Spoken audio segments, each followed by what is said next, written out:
Mike, I am more and more concerned about our nation with every day that goes by. I know you have the same pit in your stomach that I have every day.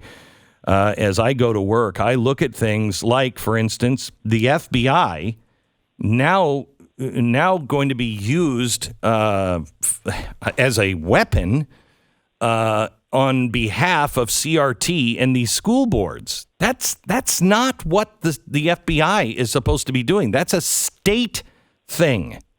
But it's now almost like the FBI is an arm of the Justice Department, and the Justice Department will defend them.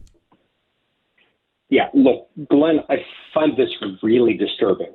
To me, the memo feels like code for we'll take over the parenting from here. We've got this.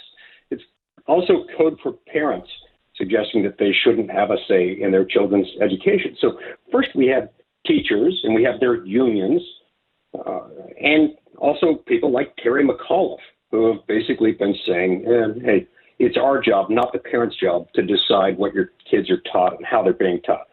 And now the Attorney General is using the force of the FBI to stop parents for having any say in what's being taught in their children's schools. Now, look, every state in the union has laws that protect people, including school officials, against assault, against all kinds of harassment. If they actually commit a crime, state and local authorities are able to deal with that. Right. I do not see any reason why the FBI should step in here, other than perhaps to send this message to parents.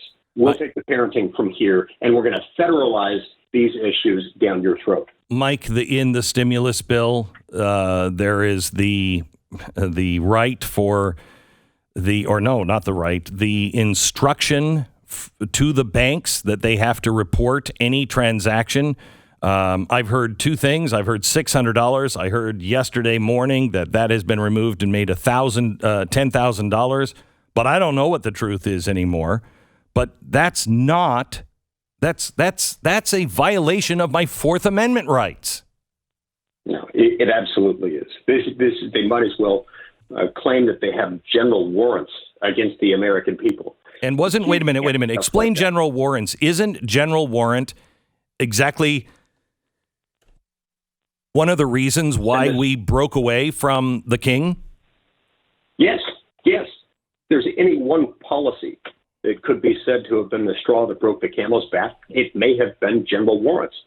That is to say that the Crown and Parliament were so aggressive and so insistent that the American colonists be brought to heel that they issued these documents that didn't bother to go after particular information. It basically just said, if you need any information to use on behalf of the king and Parliament, you can get that information. They kicked down people's doors. They rifled through their personal effects. And it was all okay because the government said so. This is the sort of thing that is abusive, and it's the type of abuse of government that caused us to separate from the mother country and to create our Constitution. We are also being told that we have to have a vaccine mandate. And if I'm not mistaken, a vaccine mandate can be done by individual states, but not by the federal government. Is that correct? We've never, ever in the history of our republic had the federal government issue a general vaccination mandate. Not to be confused with something that affects particular employees of the federal government, like the troops. It's a different category, but a general population-wide mandate never had that. And so, look, Glenn, they're weaponizing OSHA. They're weaponizing the Centers for Disease Control. They've weaponized the Department of Justice, the IRS, the FBI. This is unacceptable. The Constitution is clear. We have got to fight to protect it. Freedom doesn't pass to us through the bloodstream, as Ronald Reagan famously said. We have to fight for it. We have to defend it. We have to win it at every stage. And that means pushing back hard when we see these things happening, calling them out for what they are, which is aggressive abuses against the people. So it doesn't seem, Mike, like there's a lot of people in the Senate or the House. I mean, I'm concerned about the $2.5 trillion, the 3.7, whatever it turns out to be.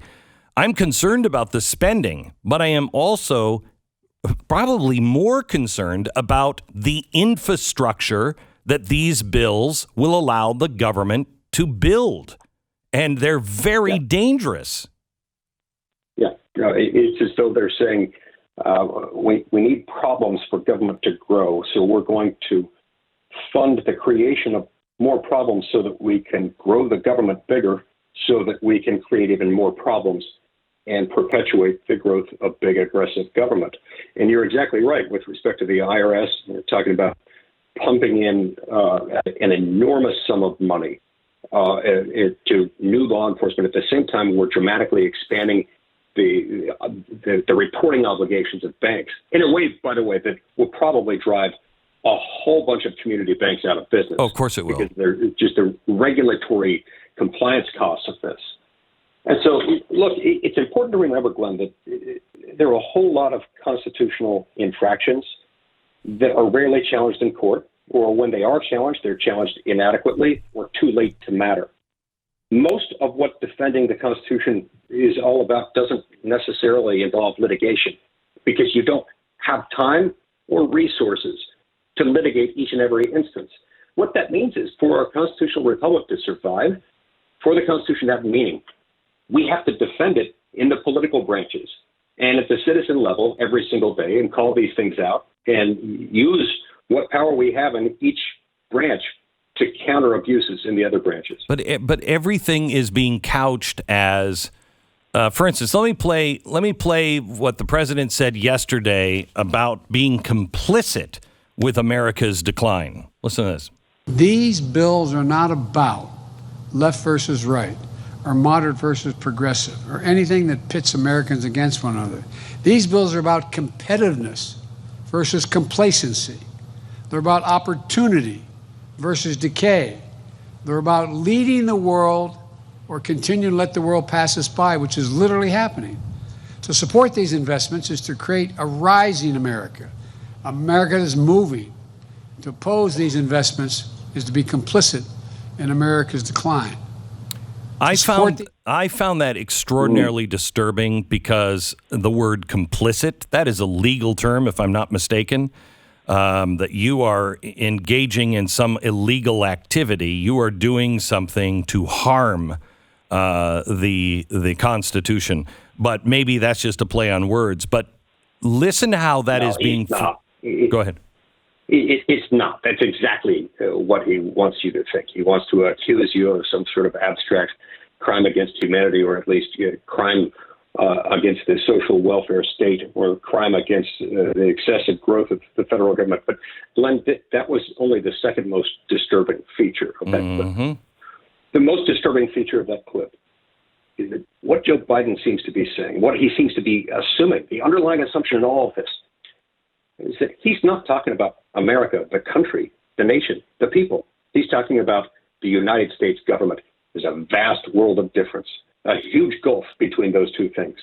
He wants to grow the federal government. The problem with government, Glenn, and the problem with growing the federal government in particular, you can't do it except at the expense of the liberty and the prosperity of the people. He knows that. He's willing to make that sacrifice. We as a people aren't.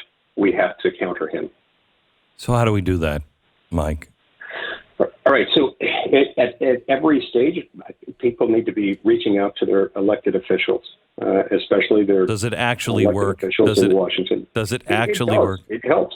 Look, I routinely monitor these things, and I know my colleagues do as well, and encourage them as specifically as you can to push back on things like, and including, and right now especially, the vaccine mandate.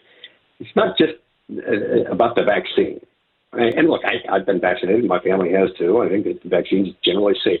But the federal government has no business making this decision for people who may have natural immunity, or may have religious objections, or may have a medical condition, or may, for whatever reason, not want to do it. None of the federal government's darn business. So members of Congress need to hear that. They need to hear that we need to keep pushing things. Like Senator Roger Marshall ran last week an amendment to the continuing resolution that would deprive the federal government of any funds to implement the vaccine mandate. All 50 Republican senators voted for it. Not a single Democrat did. Actually, Joe Manchin initially cast his vote as yes, and then late in the vote switched it to no. All of us need to hear over and over again that we need to keep bringing that up, and that we need to not fund the government if funding the government means we have to fund this unconstitutional mandate. Well, that would be, the debt ceiling, not funding the government.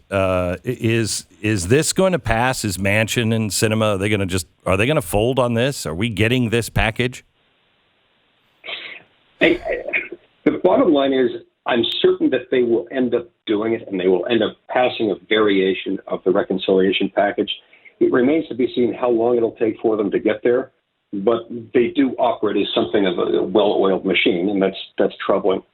But Glenn, we do have some role in this. We're not entirely an object to be acted upon. We, as a citizenry, have always been in charge of our own government. We remain the sovereigns. The more we can act like it, and the more we can take ownership of it individually and speak to our friends and our neighbors, in addition to our elected officials, our bosses, our colleagues at work, even those that we think we don't like at the moment. Talk to them about why this matters. Talk to them about what's at stake, and about the fact that the entire American experiment is all about asserting the sovereignty of the people, reminding government that it works for us and not the other way around. There are far too few of us in Washington who feel that way, but I know the overwhelming majority of the American people agree. And we need more of them in Washington and more of their influence felt here. But I want you to know, and I want all of your listeners to know, I'm fighting like hell on this, on every one of these fronts, and I will fight as long as I'm alive, breathing, and in the United States Senate. We need all hands on deck right now, and we must always fight peacefully, but with the understanding also that the Constitution is on our side, natural law is on our side, the spirit of freedom that lives and beats within the heart of each of us is stronger than government, as overpowering and intimidating as it can be. It's a difficult fight.